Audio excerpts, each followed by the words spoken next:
विचार तो घूमेंगे ही, क्योंकि विचार अमर है। मन की गति आप नहीं पढ़ सकते।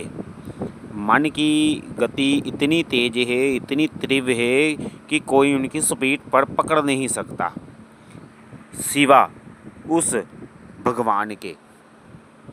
इंसान चटपट कुछ भी सोच लेता है और कुछ भी कर लेता है सोचने से ही।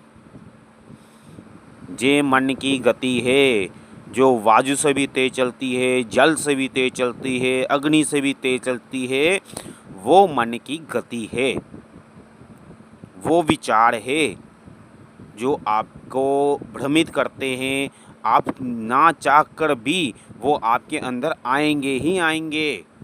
आप जितनी मर्जी पूजा कर लो, जितनी मर्जी अपना ध्यान परमात्मा की ओर रखो, बाबा जी की ओर रखो, पर वो विचार आपका पीछा नहीं छोड़ेंगे। वो आएंगे ही आएंगे, क्योंकि उसकी गति तेज है।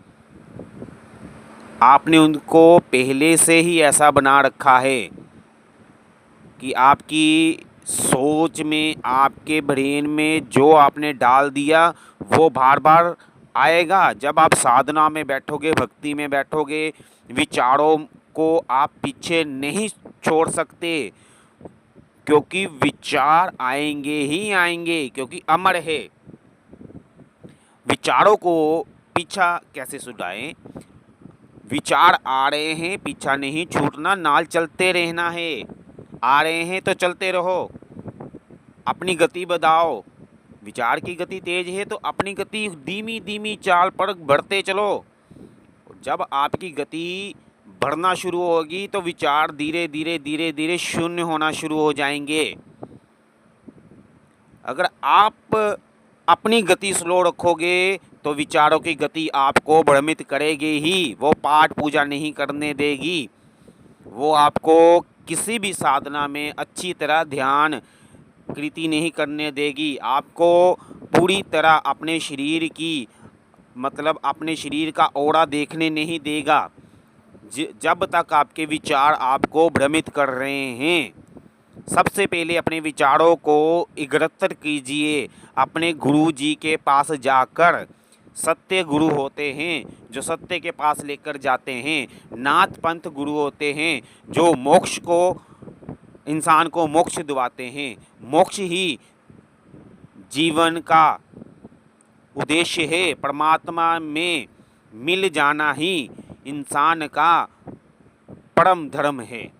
जो इंसान भूल बैठा है, माया की नगरी में आकर भी जो इंसान मालिक की ओर, बाबा जी की ओर, परमात्मा की ओर पूरी तरह विलीन है, उनका बन गया है, तो समझ लीजिए वो पार ही पार है। मन की गति को आप कभी कंट्रोल नहीं कर सकते जब तक आप अपने गुरु जी के पास जाकर शब्द लेकर, जो उन्होंने शब्द दिया उसको जाप कर उसकी गति बढ़ाओ, उसकी तेज तेज शक्ति बढ़ाओ, उनकी उस मंत्र की जो उसने दिया। फिर आपका मन आपके कंट्रोल में होना शुरू हो जाएगा। और किस तरह? उदाहरण के लिए देखो कि एक बच्चा खेल रहा है, आप मना कर रहे हैं, खेल रहा है मना कर रहे हैं, खेल रहा है मना कर रहे हैं, आपको तंग करके रख दिया उन्होंने। आप क्या करोगे? बच्चों को गोद में सवाकर थापना शुरू कर दोगे कि सो जा, और जब बच्चा सोएगा आपको चैन मिल जाएगा। इसे तेरा मन है, उसे आपने सुवाना है सिर्फ गुरु शब्द लेकर। और देखो गुरु के पास कितनी पावरफुल होती है जो आपको दे देता है। बस आपके नज़रिए में गलती है, वो सुधार लो तो फिर बेड़ा पार है।